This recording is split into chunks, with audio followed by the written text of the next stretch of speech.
Créanme que es para mí un enorme gusto y privilegio estar en este lugar después de 34 años de ausencia. Me puse los lentes porque es para ver de lejos, no para ver de cerca, para poder ver los rostros, porque veo caras conocidas. Algunas caras conocidas ya están bastante grandecitas, ¿verdad? Quizás algunas que estaban como yo estaba cuando me fui hace 34 años, pues ya no las conozco porque ya ha corrido algo de agua debajo del puente.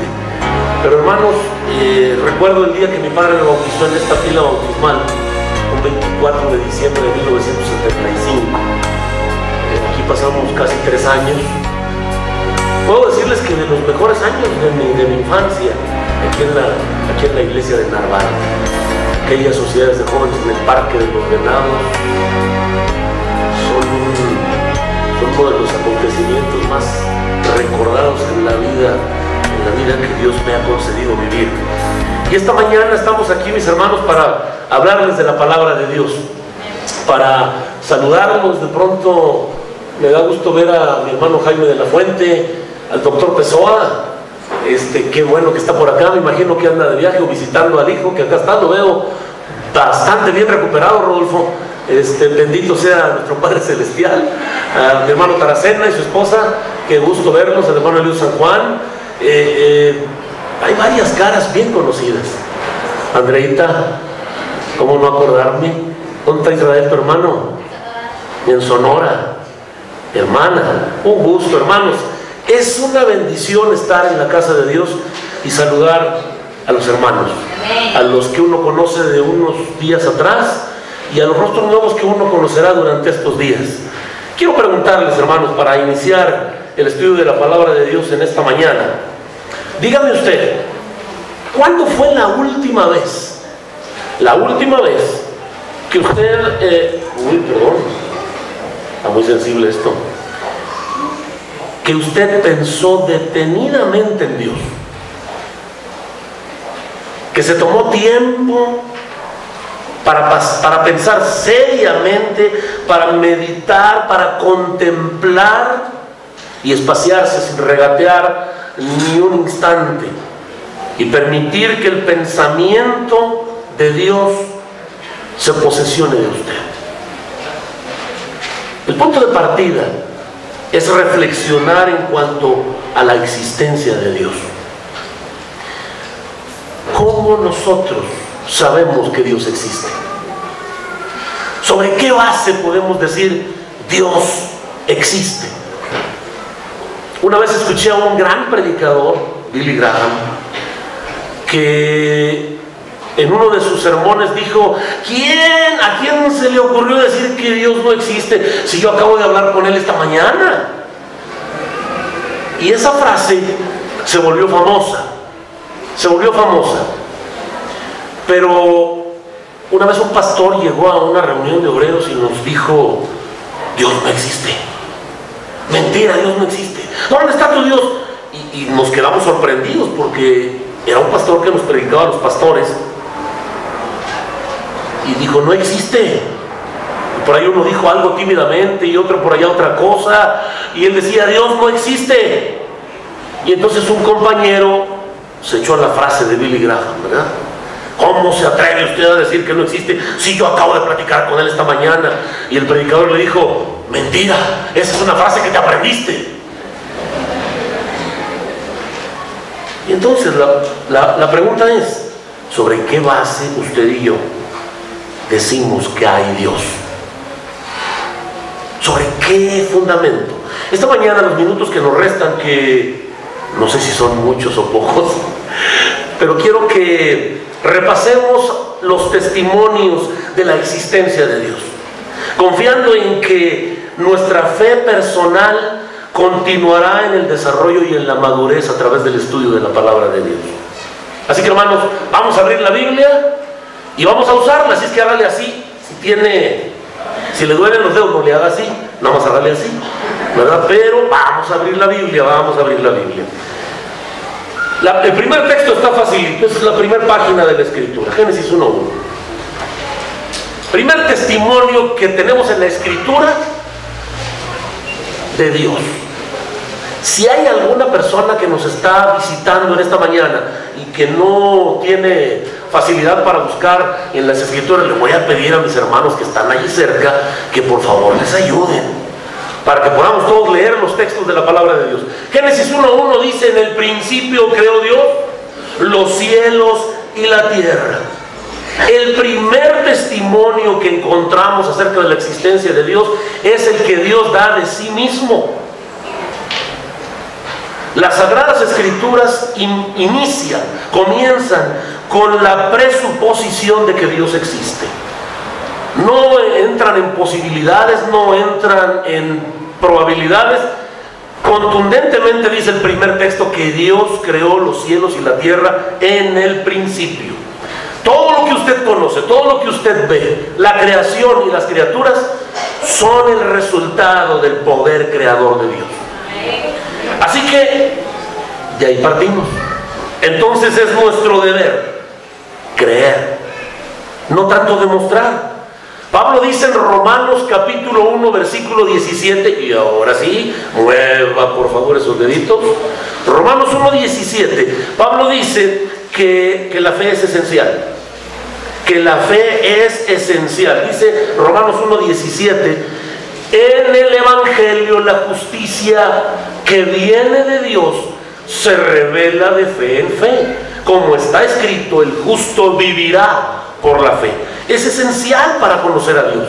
Nuestra lectura bíblica dice en la carta a los Hebreos que sin fe es imposible agradar a Dios.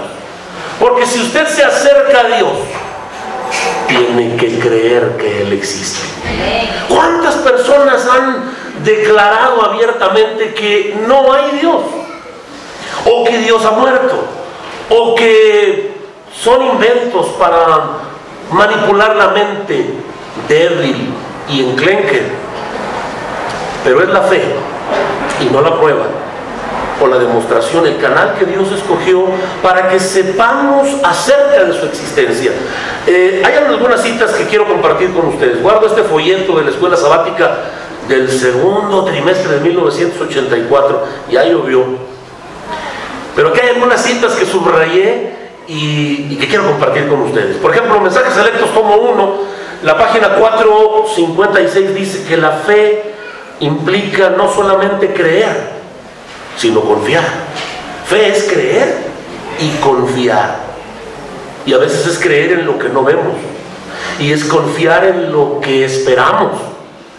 Y el Camino a Cristo, la página 106, dice: Dios no ha quitado nunca toda posibilidad de duda. Nuestra fe debe reposar sobre evidencias, no sobre demostraciones. Los que quieran dudar tendrán oportunidad, al paso que los que realmente deseen conocer la verdad encontrarán abundante evidencia sobre la cual fundamentar su fe. Dios nos ha concedido la oportunidad no solamente de creer, sino también de dudar.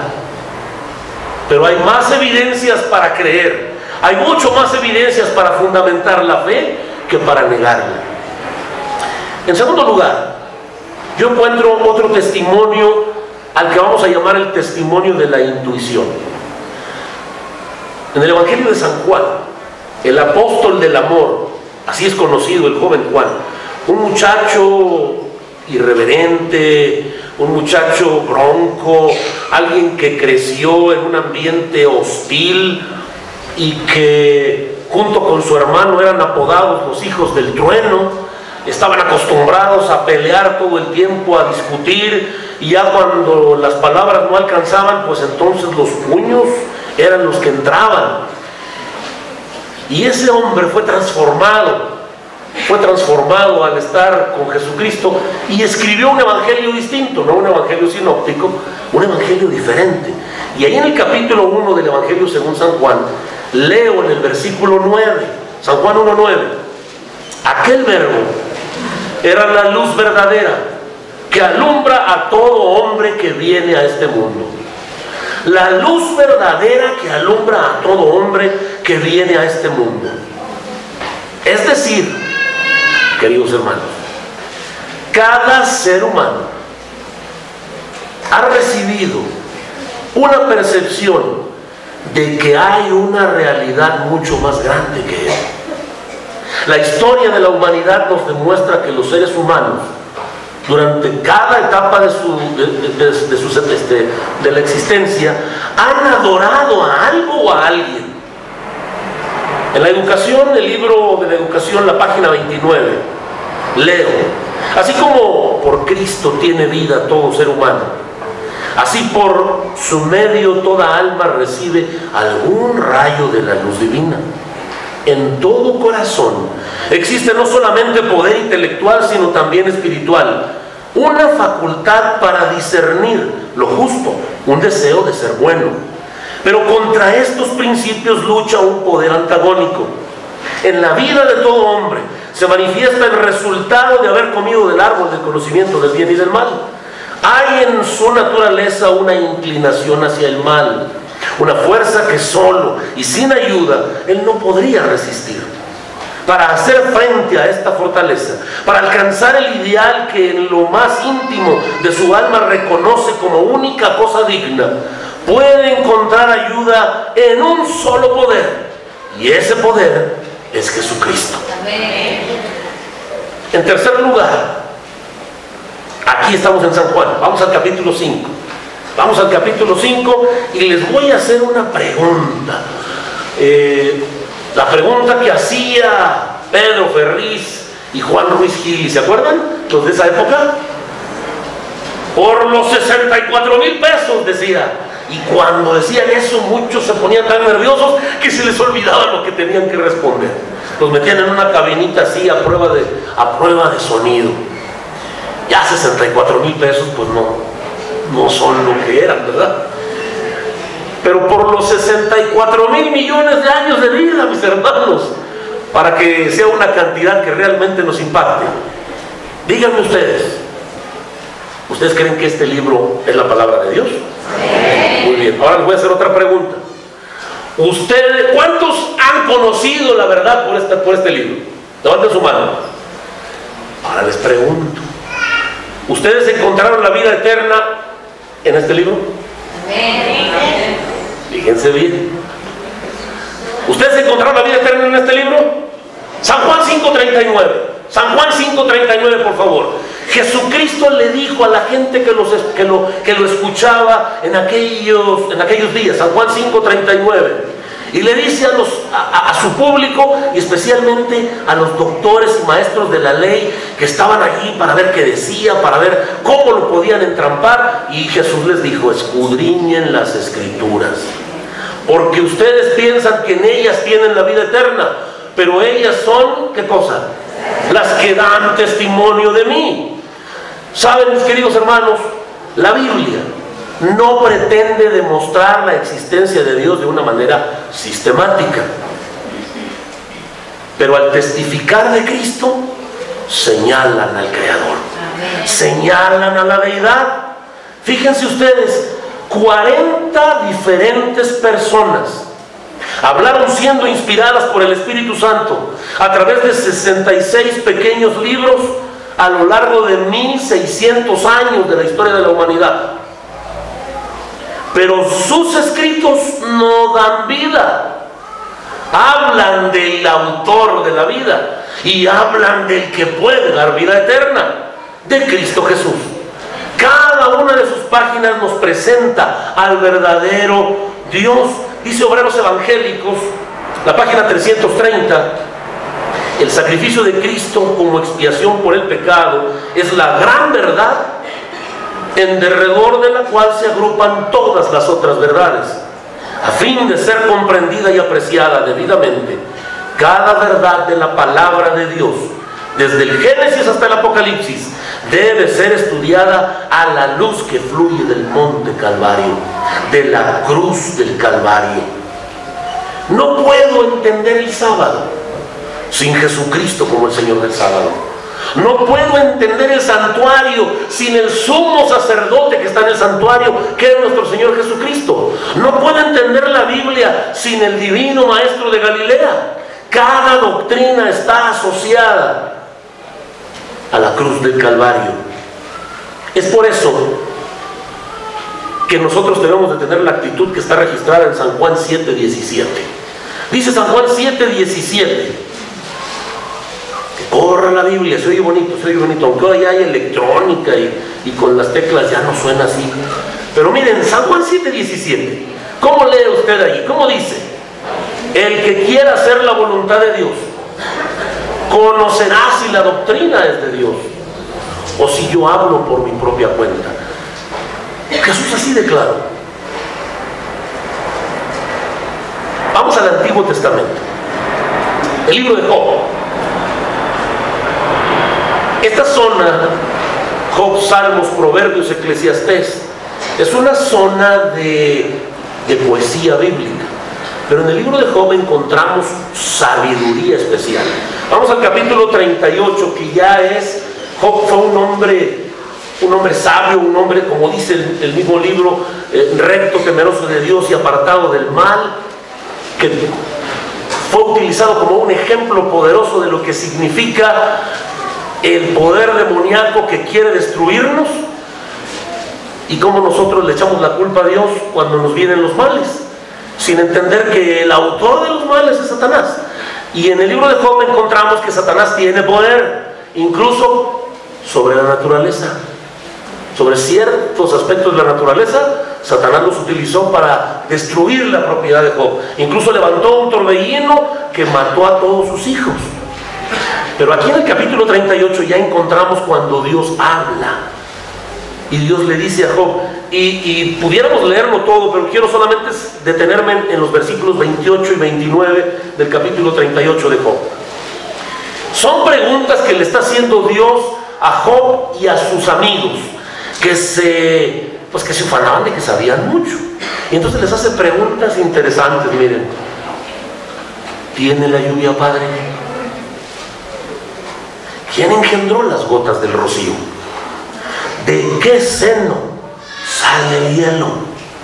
Y la escarcha del cielo, ¿quién la engendra? Y puede usted seguir leyendo.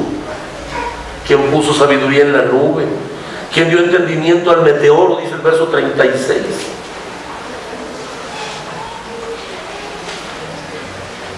¿Qué está pasando aquí? Dios está invitando a Job y a sus amigos a que usen la computadora que nos dio y que está aquí. El razonamiento. ¿Qué significa razonar? Bueno, déjenme les digo lo que dice el diccionario.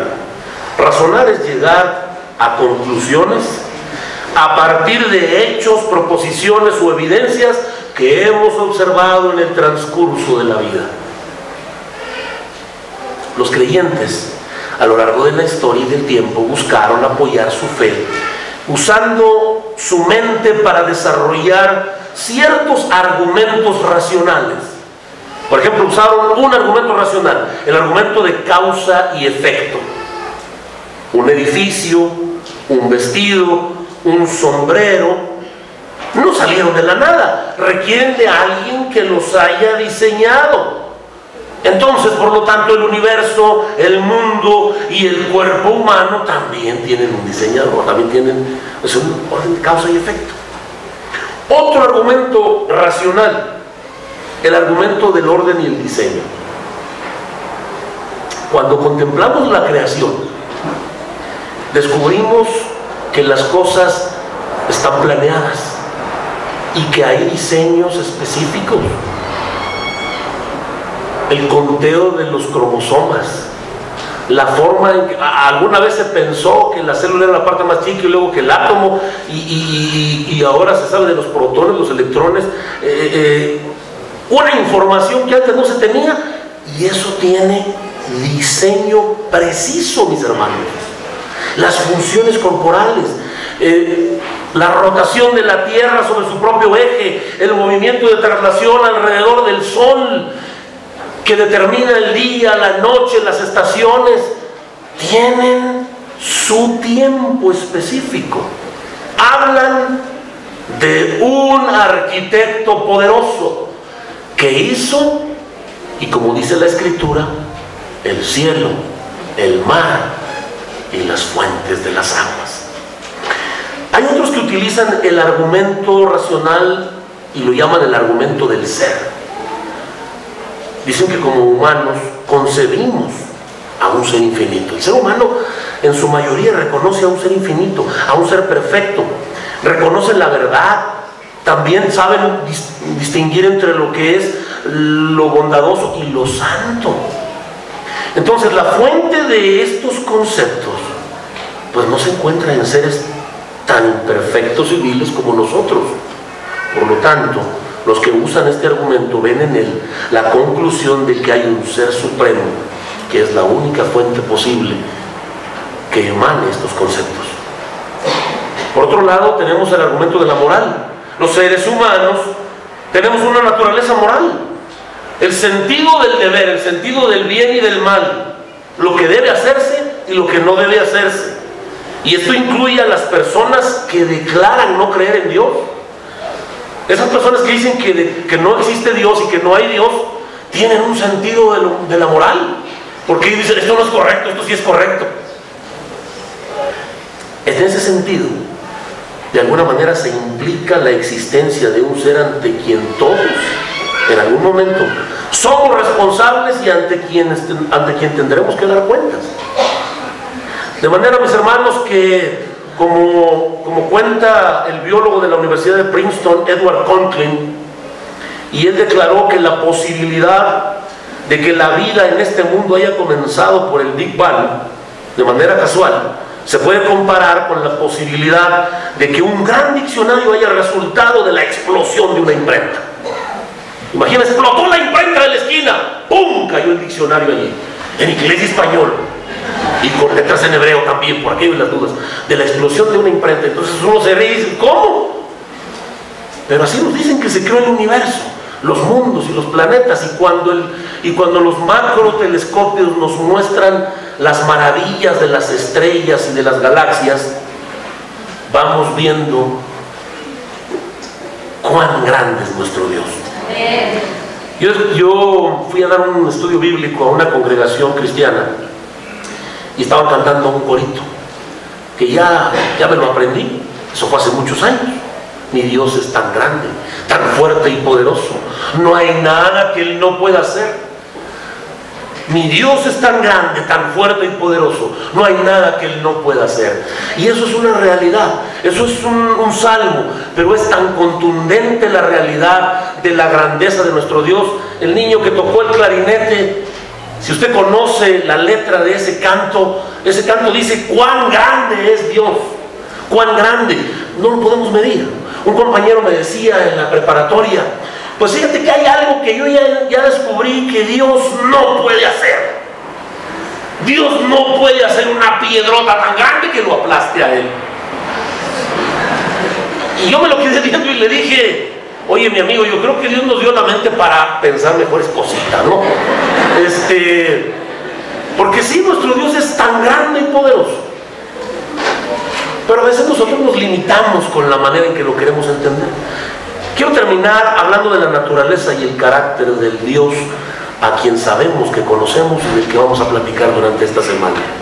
Pero para eso necesito que otra vez se soben los deditos para abrir la Biblia. Primera de San Juan 4:16. Primera de San Juan capítulo 4 versículo 16. Dice la palabra de Dios, otra vez cito al apóstol del amor, Primera de San Juan 4:16, y dice así: nosotros hemos conocido el amor que Dios nos tiene y hemos creído en Él. Por lo tanto, Dios es amor, y el que permanece en el amor permanece en Dios y Dios en Él. El amor, mis hermanos, es la suma de todas las características personales de Dios. Y veamos un poquito en las características personales de Dios. Las más mencionadas, de las que más hablamos. Por ejemplo, hablamos de su gracia. Dice Jesús Arián Romero, no es por tu gracia. Si vieran cómo soy en la intimidad, se darían cuenta que es por tu gracia. Y predicamos y decimos, la gracia de Dios nos ha alcanzado. ¿Y qué es eso de la gracia? Bueno, vamos a leerlo. Ahí en el Nuevo Testamento, hermanos, hay libros que son cuates de Jonás. Parece que se los tragó la ballena. Tito, por ejemplo, el libro de Tito, la carta de Pablo a Tito, que está ahí entre la segunda de Timoteo y el otro pequeñito libro de Filemón. ¿Ya lo tienen? Tito capítulo 2, versículo 11. Capítulo 2, versículo 11 de la epístola de Pablo a Tito dice: porque la gracia de Dios que trae salvación se manifestó ¿a cuántos? A todos los hombres. Y cuando hablamos de la gracia de Dios que trae salvación, es como si estuviéramos hablando del amor de Dios volcado hacia los pecadores. Pablo escribió en su carta a los romanos que cuando sobreabundó el pecado, sobreabundó la gracia. Y luego él pregunta: como ya sobreabundó la gracia, ¿seguiremos pecando para que siga sobreabundando la gracia? De ninguna manera, dijo él, de ninguna manera. Porque los que hemos sido rescatados y redimidos del pecado, ¿cómo vamos a seguir revolcándonos en él? Regreso con Juan. Ahí estamos cerca. Primera de Juan 5:20. Vamos, hoy va a salir usted con menos artritis, porque movió la Biblia. Primera de Juan, capítulo 5, versículo 20. Fíjense cómo dice San Juan: y sabemos que el Hijo de Dios ha venido y nos ha dado entendimiento para conocer al que es verdadero. Y estamos en el verdadero, en su Hijo Jesucristo. Y repite: este es, ¿qué cosa? El verdadero Dios y la vida eterna. Cuando hablamos de que Dios es verdadero, podemos decir que es el amor de Dios que confirma la realidad. En el amor de Dios Él nos está confirmando la realidad de que cuando tú conoces a Jesucristo, tú estás conociendo al Dios verdadero. Apocalipsis 22, el último capítulo de las Sagradas Escrituras. Apocalipsis 22, que también fue escrito por el apóstol del amor, por el apóstol Juan. Pero leo en el versículo 12, Apocalipsis 22, 12.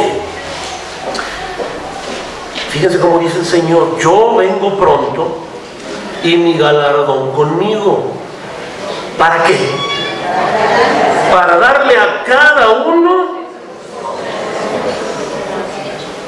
hablemos en lenguaje coloquial, para pagarle a cada uno según su chamba. Bueno, eso me habla de que Dios es justo, de que Dios le va a dar a cada quien lo que le corresponde, lo que le corresponde. Dios es justo.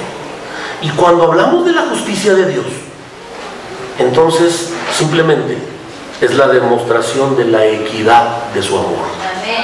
No es un amor que es más para unos y menos para otros.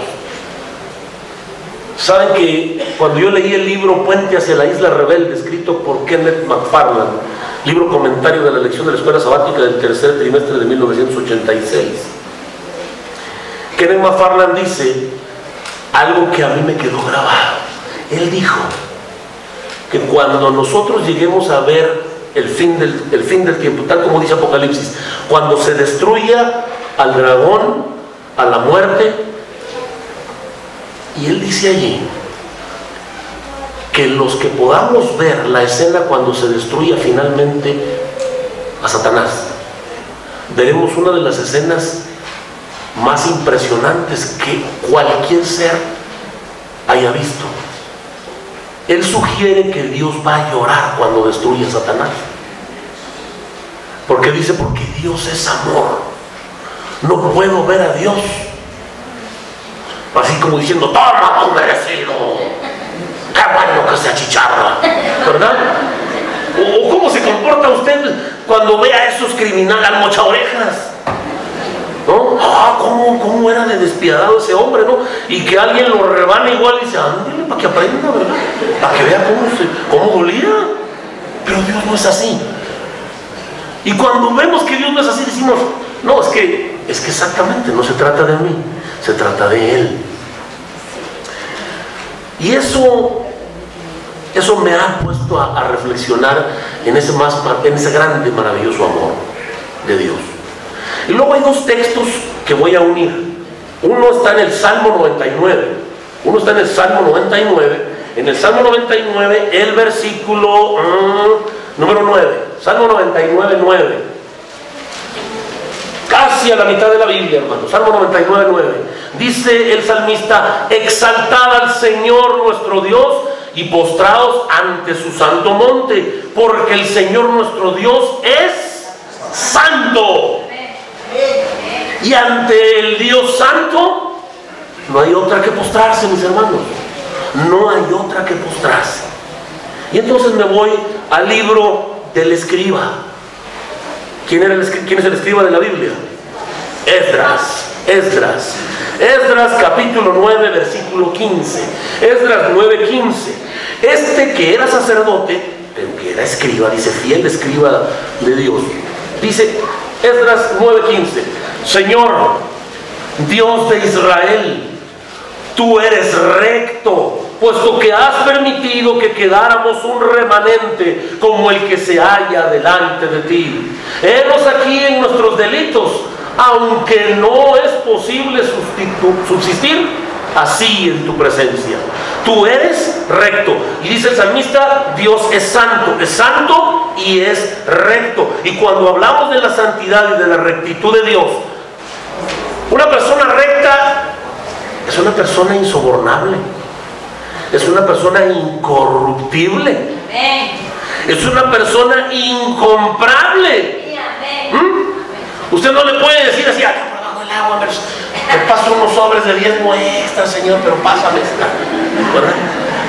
Dame chance, Señor, hombre, toda la vida te he servido, dame chance. Este es un pecadillo, Señor, hombre. No, una persona recta.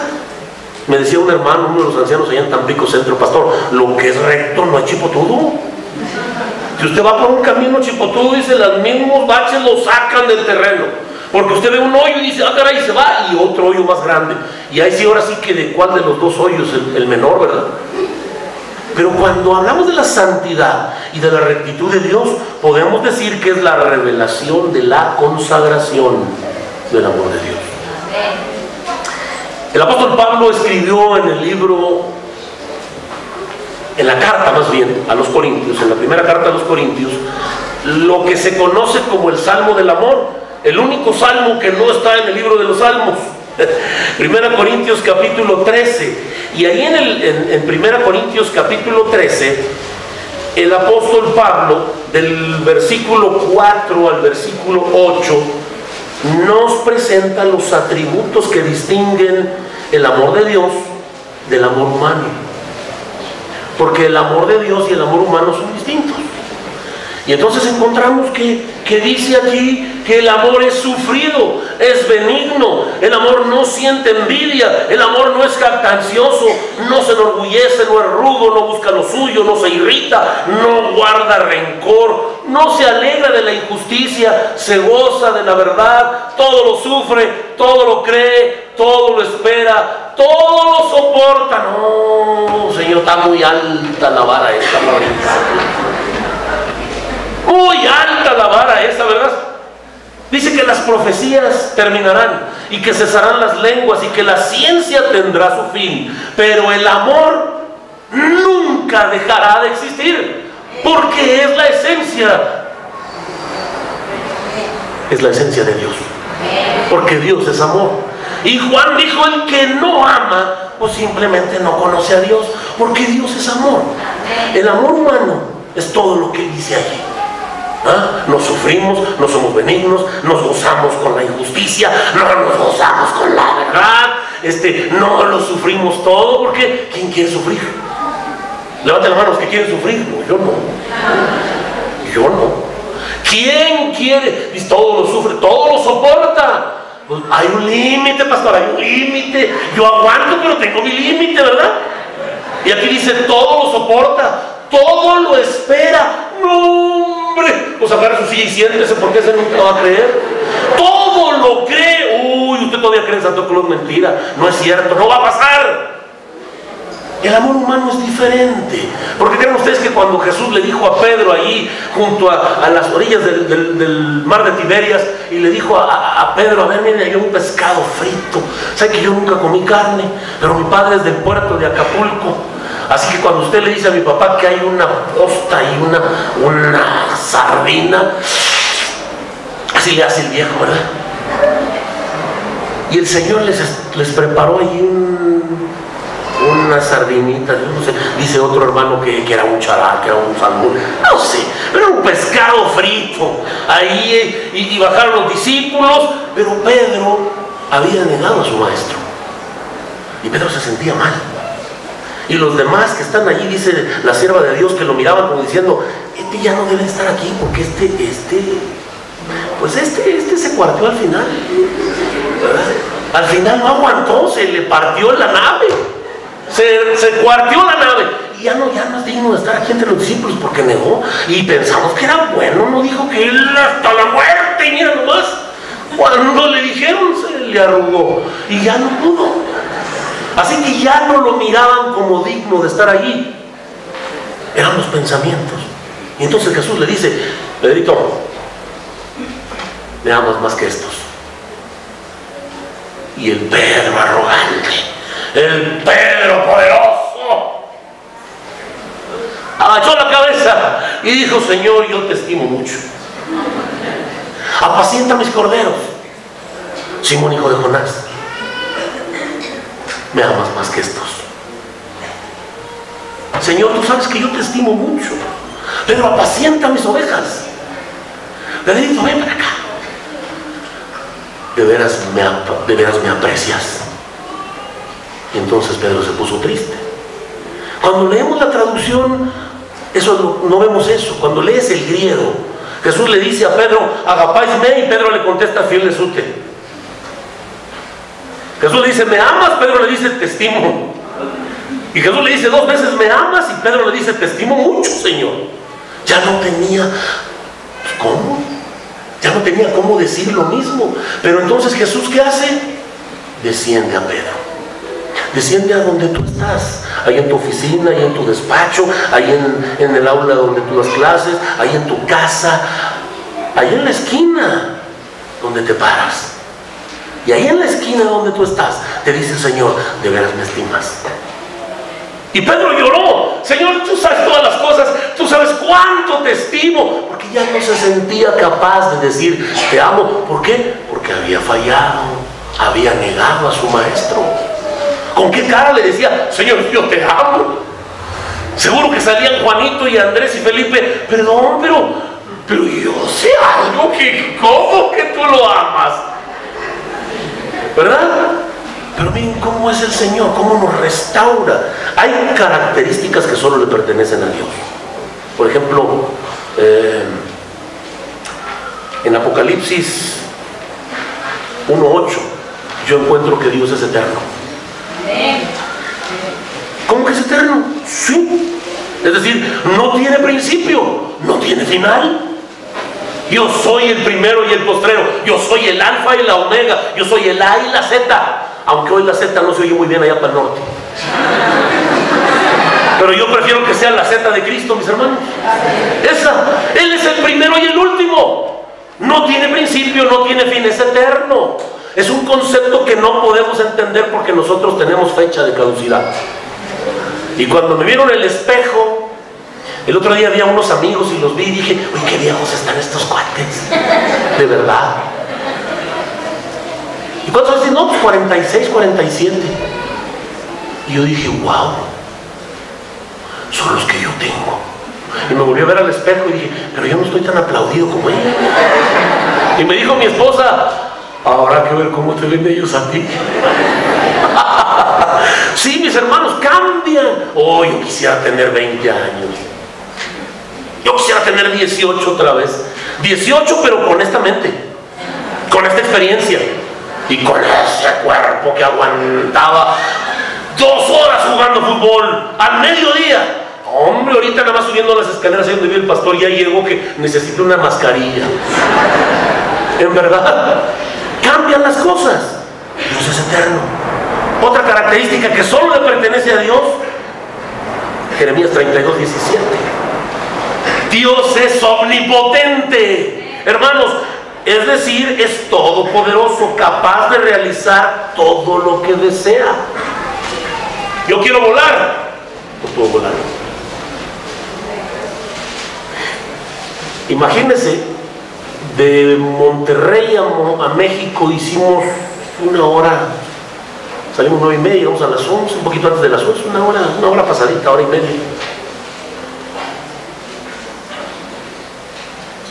El Señor, en un abrir y cerrar de ojos,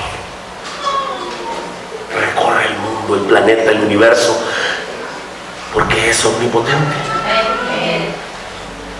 Dice Job 37:16 que Dios es el perfecto en sabiduría. Es decir, lo conoce todo, no necesita aprender, no hay nadie que le enseñe. Hombre, y nosotros cuando oramos a Dios le empezamos a dar explicaciones, ¿verdad? No, Señor, mira, es que fue así. Tú no estabas allí, yo estaba allí. Y yo me río porque ¿cómo le voy a dar explicaciones a mi Creador? Él estaba arriba, Él estaba abajo y Él tiene los ángulos que yo no tengo. Él me vio desde atrás, Él me vio desde un costado. Televisa Deportes no tiene la tecnología que tiene el Creador, mis hermanos. Definitivamente. Más poderosa que la Phantom, que toma quién sabe cuántas fotografías por segundo, y que uno ve hasta cómo se le mueve el cachete cuando le pega el pelotazo, ¿verdad? Y yo, oye, si fue mano, no lo tocó. Dios tiene una visión más grande que esa, un conocimiento. Dice el Salmo 139, específicamente los versículos del 7 al 12, que Dios es omnipresente, que no hay lugar a donde tú puedas ir para esconderte. Te puedes ir a la cueva más profunda que está en el mar, allá por enfrente de Japón, que son 11 kilómetros de profundidad, y te metes hasta allá abajo y allá llega Dios. Es más, cuando tú llegas, Él ya te está esperando. Y te puedes ir a la cumbre más alta, allá en el Everest, donde no llegan ni los Sherpas, y allá te dice Dios, ¿qué pasó? ¿Por qué tardaste tanto? No hay un lugar del universo donde Dios no pueda estar, porque Dios es omnipresente. Yo estoy aquí con ustedes. Le dije a mis hermanos de Mutualismo, hermanos, ¿cuántos mandan un saludo a Mutualismo, por cierto, por favor? Porque les dije a los hermanos, tarea, saludos a la iglesia de Mutualismo Montemorelos. Ustedes fueron allí, ¿verdad? Sí. Pero yo no puedo estar ahí. Nosotros somos donde estamos. Dios es omnipresente. 2 más. Dios es inmutable. ¿Cómo inmutable? No cambia, pero en el sentido de que las circunstancias no modifican su voluntad, porque Él no es caprichoso ni impredecible. Nosotros cambiamos. Galileo comenzó a estudiar y se dio cuenta que la Tierra no era el centro del universo, y que el sol, la luna y las estrellas no giraban alrededor de la Tierra. Y empezó a observar y dijo, no, es más bien, la Tierra gira, la Tierra da vueltas. Mentira de que cuando llegas allá al fondo te caes en un abismo donde te comen los dragones. Y empezó a decir, pero era una época, y le dijeron, está hablando herejías. Y lo metieron a juicio. Y él dijo, pero es que ustedes tienen que estudiar, miren, y les explicó, y le dijeron, no, usted se tiene que retractar, porque si no se retracta... Y dijo Galileo, óigame, pero se retracta, óigame. Y dijo Galileo, no, pues ¿sabe qué? Si me retracto, aunque se mueve, ¿verdad? Porque entendí, te dijo, y sin embargo se mueve. Porque los seres humanos cambiamos algunas circunstancias, ahí ya cambia, ¿no? Yo me imagino que si hubiera habido alguien ahí que le aconsejara a don Galileo, un abogado o un asesor legal, no, defiéndase, mire que le vamos a poner aquí y acá, y no, que lo van a matar. No, rájese mi don Gali, rájese, ya diga que no, es que mejor la vida, es mejor la vida. Pero Dios no lo cambia nuestros deseos, Dios no tiene caprichitos, Dios no está hoy caliente y mañana frío, es inmutable. Y finalmente, hermanos, 1 Timoteo 6:16, Dios es inmortal. ¿Inmortal? Sí, no puede morir, nadie lo puede matar, no puede dejar de existir, porque es inmortal. Cuán tranquilizadora para mí es saber y es conocer que soy conocido por un un Dios suficiente en todo. Ese es mi Dios y ese es tu Dios, mi hermano. Ese es el Dios en el que hemos creído. Ese es el Dios de Abraham, Isaac y Jacob. Es el Dios de Pablo, es el Dios de Timoteo, es el Dios que predicó mi padre, es el Dios que yo predico, es el Dios en el que tú crees, es el Dios que entiende tu problema. Muchos de los que estamos aquí no podemos entender lo que hay en el corazón de cada quien, porque no podemos leer la mente. Y hermanos, yo me acuerdo cuando estuve aquí en el DF que habían amigos que se ponían una cosa así blanca aquí en la cabeza, una toalla, y decían: soy Calimán y voy a leerte la mente. Solo Dios puede leer nuestra mente. Él sabe lo que hay ahí, Él lo entiende antes que lo declaremos con palabras.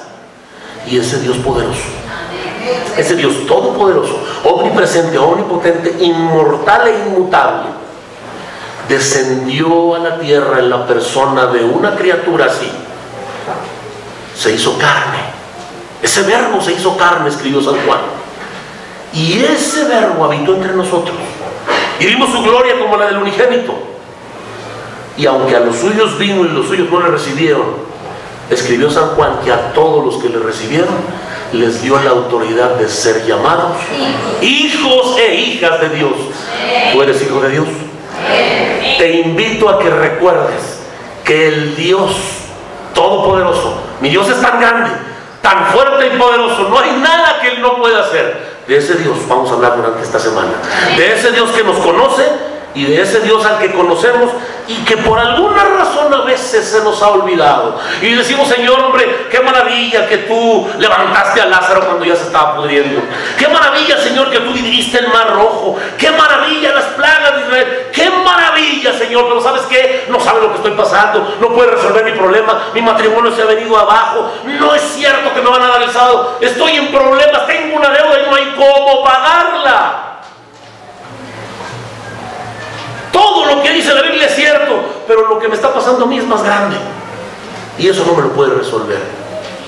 Pero dice el canto: mi Dios es tan grande, tan fuerte y poderoso, no hay nada que no pueda hacer.